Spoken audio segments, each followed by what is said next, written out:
The Grand Archive of Orion. 3 was the galaxy's most secure and sacred repository of history. From the crystallized glyphs of the insectoid Krell to the memory scrolls of the crystalline oceans, the archive housed thousands of civilizations' collected knowledge.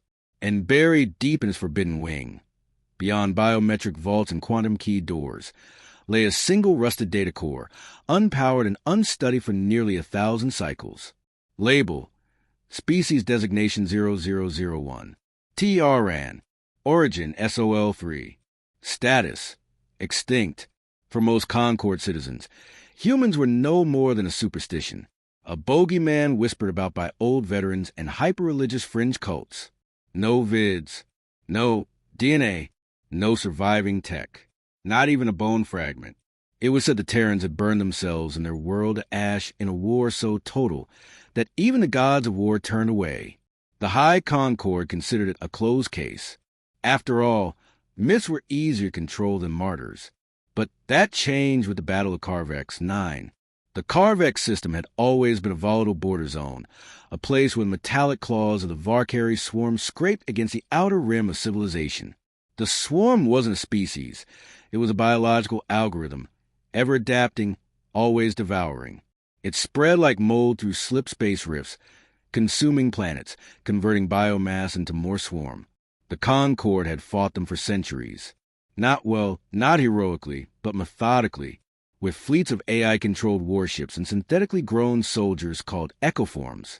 Efficient, obedient, replaceable. Carvex 9 was supposed to be another containment operation. Admiral Serene of the Thallery, an amphibious race known for their long lives and longer egos, commanded a triple fleet from her orbiting dreadnought, the Vigilant Harmony. Her orders: deploy ecoform infantry, bomb swarm tunnels from orbit, sterilize the atmosphere, and move on. Simple. But something had changed in the swarm. The ecoforms landed and were devoured within hours. Entire regiments disappeared into the underground hives, their neural feeds screaming static. The AI warships went dark, commandeered, or corrupted. The Varkari had evolved again. Smarter this time. Adaptive to Concord tactics. By the 4th day, the sky of Carvex 9 burned with Concord wreckage. Admiral Serene, normally composed, stood paralyzed on the bridge of her dreadnought as reports flooded in. Fleet C-14 annihilated. The swarm is airborne. They're learning to jam our warp signals. They're taking prisoners, not just corpses. And then the impossible happened. The beacon gate, the system's primary FTL relay, flickered with unauthorized activity. Something was coming through. Something unregistered. Not Concord. Not Swarm. The bridge, AI. Elix filtered the transmission. It was audio. Rough. Corroded. Human vocal range. To Concord High Command. This is General Arden Rel of the Terran Exodus Legion. You're not alone out here. Requesting drop vector and atmospheric entry codes. Be advised, we don't play well with others. The bridge fell silent. Is this a joke? Whispered Captain Thale, Serene's second in command. Serene's webbed hands trembled as she stared at the waveform.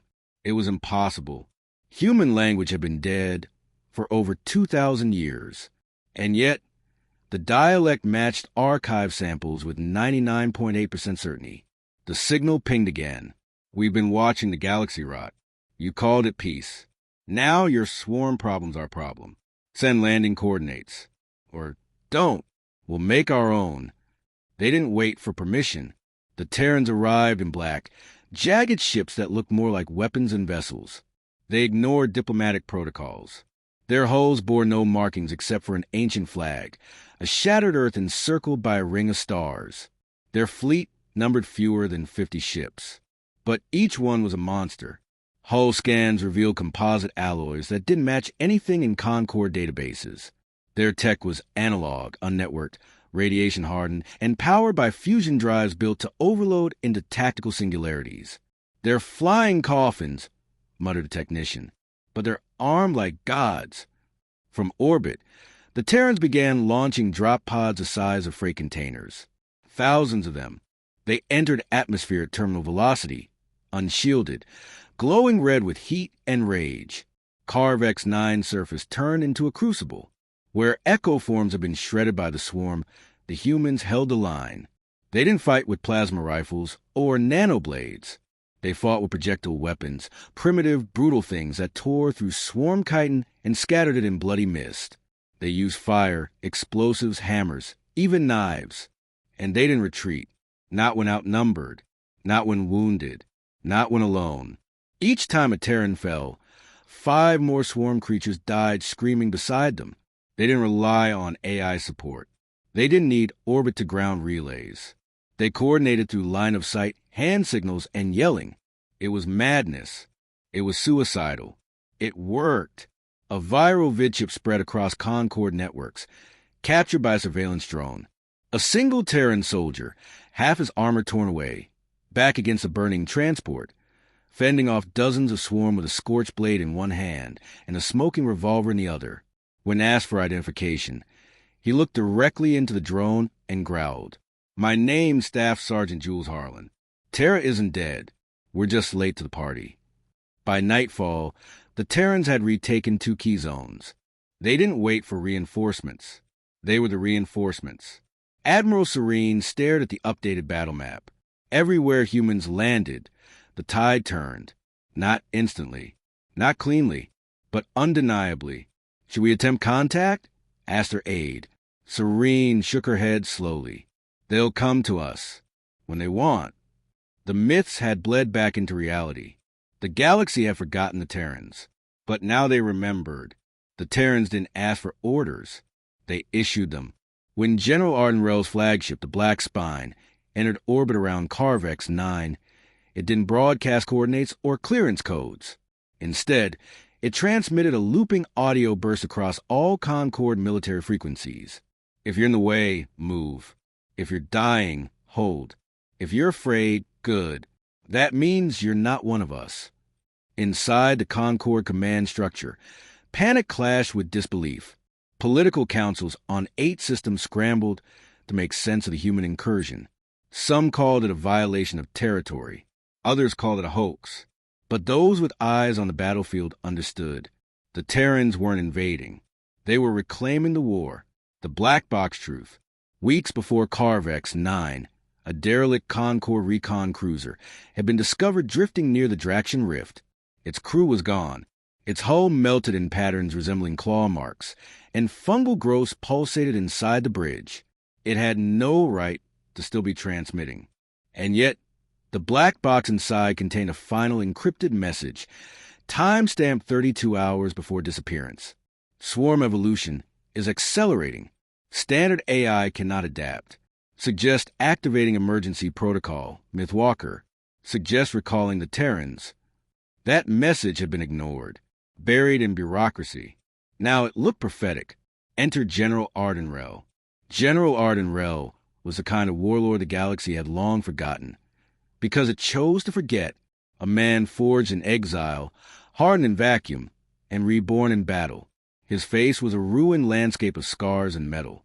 One lung had been replaced with a carbon compressor. His left arm was a mechanical construct built from scrapped alien tech, and his eyes burned with the cold fire of someone who'd seen centuries of war, and kept walking. He stood in the ruins of Outpost Sigma, surrounded by the wreckage of Concord defenses and swarm carcasses stacked chest-high. Around him, the Terran Exodus Legion moved with ruthless coordination. No drones, no uplinks, just squad leaders barking orders and warriors obeying without hesitation. A Concord diplomatic envoy arrived in a sleek hovercraft, pristine and unarmed. Its delegate, an Etherean named Vox, tall, thin, skin like shimmering mercury, stepped out and attempted a traditional greeting. Rel didn't respond. "You are General Rel?" Vox asked, voice carefully measured. Rel turned slowly, took in the diplomat, and said, "You're here to talk. I'm here to kill things that need killing. Let's not waste each other's time." The envoy tried to warn him about Concord protocols, about sovereignty, about chains of command. Rel interrupted. "You had your chance. You sent machines to fight nightmares. You tried to negotiate with a virus. We didn't come to follow rules. We came to finish your war. From Exodus to Vanguard, The Exodus Legion was once a Terran contingency plan, a last-ditch escape effort during the Collapse Wars. When the swarm first rose from the void and overran human systems, Exodus ships fled into deep space, through barely stable rift points. Most thought them dead, but they hadn't perished. They had adapted. Hidden in rogue galaxies and dead stars, humanity fractured into hundreds of micro-civilizations, each hardened by different environments. Jungle worlds, ice moons, radiation-racked asteroids. Over generations, they lost their culture but never their rage. These weren't just descendants. They were evolved Terrans, the ones who learned that survival demanded pain, and survival alone wasn't enough. They forged new doctrines. No AI, no remote command. Every soldier is trained to lead and to die. War is sacred. Politics is rot. And now, thousands of years later, the Exodus Legion had returned, not to reclaim lost glory, but because someone had finally earned their attention. The Swarm Staggers.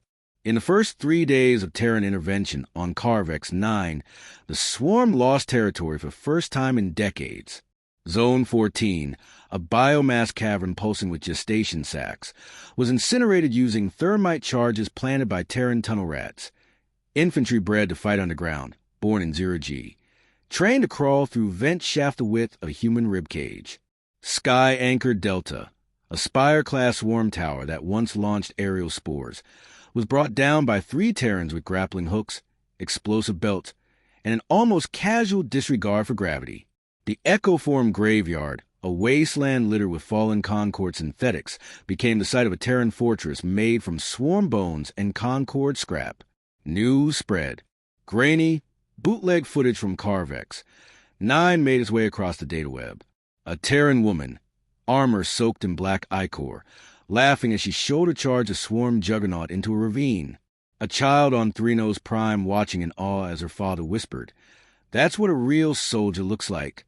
A viral slogan scrawled on walls, drone hulls, and even skin. Terrans walk. Monsters run. Division among the Concord. Not everyone was thrilled. The High Concord Council met in secrecy on Sarin 5. There were arguments, outrage, fear. "If the Terrans return," said Councilor Von de Valari, "they'll upend everything. Our power, our systems. They're a species that glorifies death." But others disagreed. "The swarm is adapting faster than we can respond," said Admiral Serene, her voice calm but hard. "The Terrans are the only reason we haven't lost Carvex entirely. Perhaps it's time we stop pretending we control the war." Control, that was the issue. The Concord had grown used to control, and the Terrans obeyed no one. A message to the galaxy. On the 7th day, General Rel hijacked Concord's widecast network. No warning, just a single image. Him, standing atop the broken head of a swarm titan, armor smoking, eyes glowing orange in the dust storm. His voice followed, to every species watching. "You erased us from your books. You called us myths, monsters, nightmares. Fine, we are all those things. But we never stopped watching. We never stopped preparing. And now the monsters have met something worse. Humans. And across the galaxy, on ships, stations, and planets that once laughed at the old Terran myths, hearts raced. Some with hope, others with terror. There was no grand strategy, no immaculate simulations, no AI war calculus with 1,000,000,000 possible futures. There was only instinct and rage. And the humans.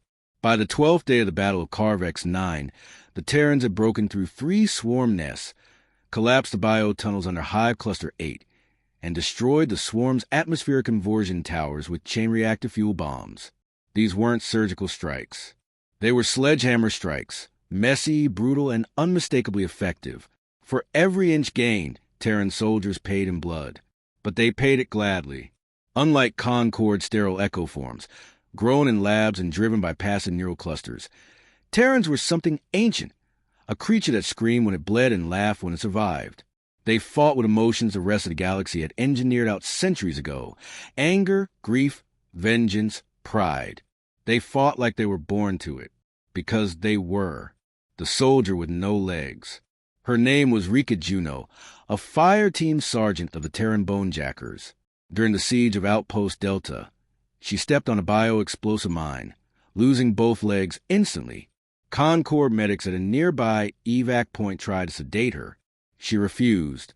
She screamed for a battlefield welder and a combat knife. Before they could stop her, she cauterized the stumps with a blowtorch, pulled herself to a downed cargo mech, and jacked in. Not wirelessly. Physically, her spine drilled into the cockpit like a parasite. She piloted that mech for 19 hours straight, holding the corridor while her unit escaped. When the swarm breached the mech's cockpit, she activated the self-destruct and detonated the entire tunnel section, vaporizing hundreds of swarm units along with herself. The Terrans made no monument, no tearful broadcast, only a single etching on her team's dropship ramp. Rika held. The rest needed no explanation, understanding the madness. In a war room aboard the Vigilant Harmony, Admiral Serene stood with her arms folded behind her back, watching endless footage of Terran combat. Each clip showed the same thing: humans wading into impossible odds, ripping through swarm with ballistic weaponry that should have jammed, screaming war chants that echoed across canyons, performing tactics that no AI would dare simulate, flanking a hive with 3 soldiers, luring swarm titans with bleeding decoys, detonating friendly charges to collapse terrain with themselves still inside. Insanity, muttered Counselor Dren of the Irix, pacing behind her. They have no logic to their movement, no formation discipline, no predictive flow. No, Serene replied quietly, eyes locked on the screen. But they win. Dren scoffed. By accident. Serene tapped the feed, pausing on a moment where a Terran, nearly out of ammunition, tackled a swarm alpha beast off a cliff, knowing it would kill them both. That's not an accident, she said. That's choice. You don't understand because you weren't bred to die. They were. The dead are just getting started. The Terrans brought with them a tradition lost to time, death commands, not just last stands, pre-selected missions designed to end with the operator's confirmed death. And every Terran Legion had them. Each soldier carried a steel tablet engraved with a name, a date, and a location. When that date came, they left their unit. No fanfare, no mourning. It was just their time. And when the moment came, they did something insane. They changed the battlefield. Like Captain Thorne detonating a rift charge inside the core of a swarm-birthing engine, splitting the nest from within and creating a sinkhole that collapsed half a mountain.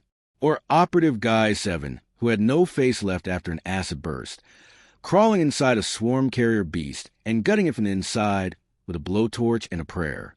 To humans, these weren't tragedies. They were legacies, recklessness or courage. The Concord military began issuing internal memos. Do not attempt to follow Terran tactics.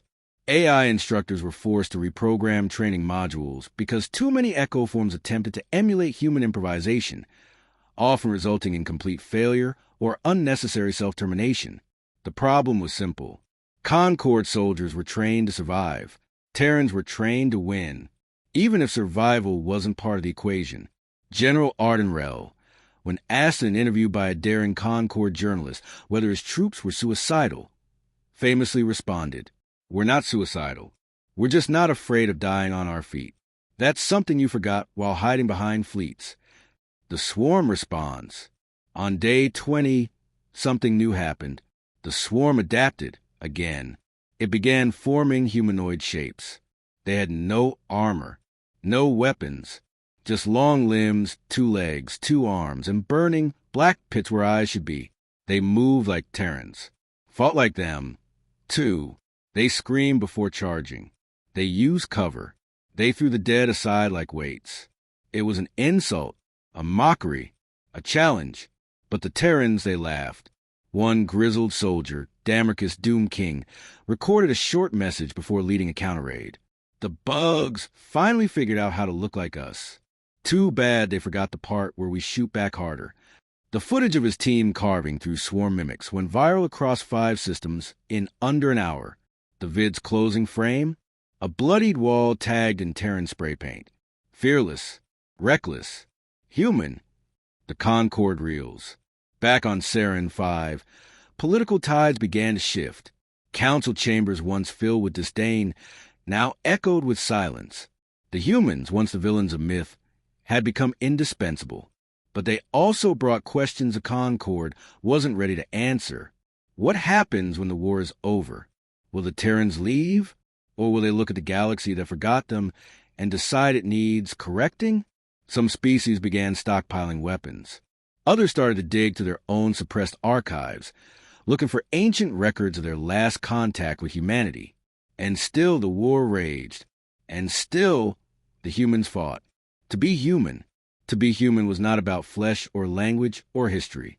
It was about defiance, about spitting blood and laughing anyway, about charging into the impossible because someone had to. They were a species a galaxy had tried to bury under forgetfulness, under fear, under lies. But now, with every bullet fired and every soldier fallen, they carved 3 words back into the stars. We are human. And for the first time in millennia, the galaxy understood what that meant. The war was almost over. Or, so they believed, the silence before the end. Carvex, 9 no longer screamed. It whispered. The endless roar of battle had been replaced by a chilling quiet, the kind that settles when too many have died, when the blood soaks too deep into the earth, and the smoke becomes part of the sky itself. For the first time in decades, the swarm wasn't advancing. It was retreating, burrowing, vanishing, not because it was defeated, but because it was afraid. And the galaxy held its breath, watching the ones who had brought that fear, the Terrans, the myth walkers, the fire that would not go out. No gods, no AI. On the 30th day of the campaign, a final call went out from the Concord High Command, broadcasting to every allied system, every species. All forces, prepare for final offensive. We strike the swarm Central Intelligence Node, location confirmed in the Varkari cluster. All units follow Terran lead. That last line shattered galactic precedent. Never in recorded history had a Concord command formally yielded control to another species. Certainly not one considered extinct mere weeks before. But the Concord's fleets had failed. Its drones had fallen. Its AI had been corrupted, dissected, and turned against them. Only the Terrans had survived. Not because of technology, not because of numbers, but because they refused to die for anything less than victory. Their battle cry had spread across systems now, etched into ship hulls, graffitied on Concord walls. No gods, no AI, only humans. The road to the core. The Varkari cluster was in place. It was a death trap, a pocket of dead space riddled with black holes and gravitational anomalies. The swarm had made its last stand here, in the uninhabitable void, where signals died and hope followed. The Terrans didn't hesitate. Their fleet, barely 24 vessels now, formed a wedge and punched through the gravity storms, ignoring Concord protest. Their path was pure madness, a suicide vector through rift fractures that even drones couldn't survive. But they made it, because humanity had mastered madness. They called it the Final March. Concord warships followed in their wake, clinging to Terran flight paths carved by gut instinct, half-forgotten star maps, and the raw, unholy would have reached the enemy's heart. The last hive, it floated inside a dying red dwarf, protected by kilometer-thick armor of chitin and stone, a living fortress, pulsing with neural energy, an alien consciousness so vast it couldn't be fully perceived. The swarm core. Billions of lives had been consumed to grow it. It was not a mind, but a will, a hunger, a living command node guiding the hive's evolution. Every war, every mutation, every adaptation, this was its source. The Concord deployed their fleets in formation. The Terrans landed first. Humans in the dark. The assault was unspeakable. The hive interior bent reality. Organic halls that bled, gravity that shifted, walls that remembered. Concord echo forms went insane. AI shut down. Weapons jammed. Armor turned soft. Communications failed. But not for the Terrans. They advanced without tech support. They'd trained without it, fought without it, lived without it. The hive could bend machines and minds, but not the Terran will. In the darkness, humans did what they always did when cornered. They lit fire, literal fire, flamethrowers, thermite charges, phosphor grenades. The hive screamed. Terran war chants echoed through its living arteries. One by one, they planted fusion cores along its nerve centers. It would be suicide. Everyone knew it. And yet not one turned back. Not even General Rel. Arden Rel's last broadcast. As Concord warships watched from orbit, an unexpected burst pierced the interference. A voice, gravelly, scarred, defiant. To the galaxy, you always looked away. From the wars, from the horror, from us. You built gods out of code, hoping they'd save you. You made peace a religion and forgot what it cost. But we remembered. We paid the cost. Humanity didn't die. We just got meaner. No gods. No AI. Only us. And if you ever forget again, we'll remind you. Then the signal cut. Moments later, the hive core detonated in a blinding starburst, collapsing the dead dwarf into itself and igniting a new star. The swarm stopped. Across the galaxy, their creatures collapsed. Ships fell silent. Worlds infected for centuries went still. It was over, gone without glory. The Terrans were not found. No survivors. No transmissions. The black spine was later recovered, empty and cold. The bridge bore a single engraving in Terran steel. The price is paid. Don't make us come back. The aftermath. The Concord tried to rewrite the narrative, to sanitize it. They called it a joint victory, a strategic culmination of interspecies unity. The vids were edited, the names changed, but the truth had already burned its way into the galaxy's bones. Statues of Terrans appeared on rim worlds. Militias began training in analog weapons. AI-free ships were constructed for the first time in 600 years. And children stopped fearing the myths. They worshipped them. The lesson etched in fire. The galaxy had forgotten the humans. Deliberately, conveniently. But humans never forget pain. Never forget betrayal. Never forget war. And when the void came calling, when reason failed and monsters rose, it wasn't gods or AI that saved the galaxy. It was them. The myth, the warning, the truth.